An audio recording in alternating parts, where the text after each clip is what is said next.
Hi, everyone. Thanks for joining us on this election night. It is Super Tuesday. It is the biggest day of the primary calendar season. And tonight we are bringing you the preliminary results. We have team coverage here in our state all the way to our Washington bureau. Let's start with KOCO's Jason Berger. And Jason, wow, for the second time, voters in Norman saying no to extending an agreement there with OG&E.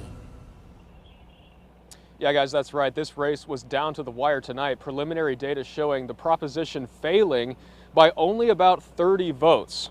Now, this ballot question asked voters if they wanted to extend the city's franchise agreement with OG&E after voting it down in 2023. Now, that means allowing OG&E to get on city property and fix or work on infrastructure.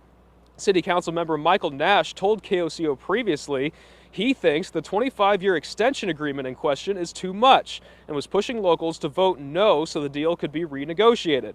He wants OG&E to improve their power grid. However, Larry Heikla says he's confident with OG&E and they are the best option for the city of Norman. However, the mayor told us previously it's not clear what will happen if the agreement is not renewed. No idea. We scrambled when the first one was turned down because we didn't know what would happen. Some people believe that if they vote down the OG&E agreement that they can have OEC. You can't do that. The Corporation Commission's already made up territories. The electric companies cannot, and gas companies cannot change from those territories. Now, within the last hour, we heard from OG&E. They are, of course, disappointed with the vote tonight after serving the Norman area for over 100 years. Now, they gave us a statement, and I'll read it here. In part, they say, quote, without a franchise agreement, OG&E and Norman will continue to operate under an implied contract. Over the last 5 years, OG&E has worked in good faith with the city, investing tens of millions of dollars improving reliability in the absence of a franchise agreement. Unfortunately, that good faith was not reciprocated. Now, they added they will continue to provide electricity to homes and businesses here in Norman.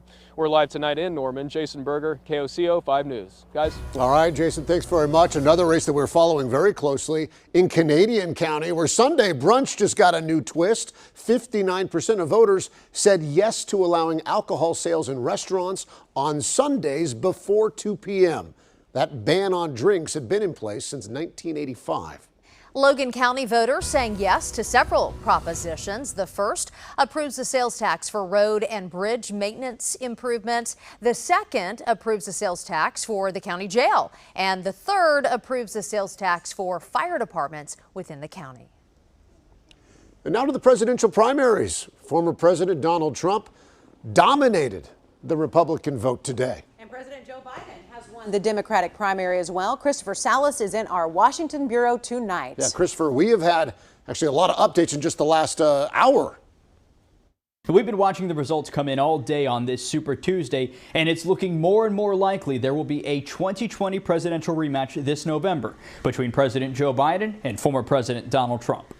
Super Tuesday felt a bit more like Settled Tuesday, with President Joe Biden and former President Donald Trump solidifying their hold on their party's nominations with decisive wins from coast to coast. Now Biden and Trump appear to be ready to face each other again this November. President Biden saying the Super Tuesday results, quote, leave the American people with a clear choice.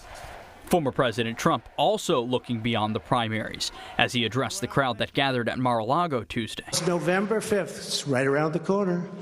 November 5th is going to go down as the single most important day in the history of our country. With voters in 16 states across the country finally having a chance to cast their first ballots of the presidential cycle, the most important results coming out of Super Tuesday may not be the results themselves, but the messages voters sent to the frontrunners. For former President Donald Trump, it's about whether he can grow his base and win more of the moderate GOP vote that's been supporting Haley. And for Biden and Democrats, they're watching those uncommitted vote totals. Democratic primary voters have used that option to send a message to the president. And President Joe Biden will have a chance to deliver a message of his own this Thursday when he gives his State of the Union address to Congress. In Washington, I'm Christopher Salas. It is looking, of course, like a clear path for a Biden-Trump rematch, but they are not yet officially the presumptive nominees. The earliest that can happen in the GOP is March 12th and March 19th for the Democrats.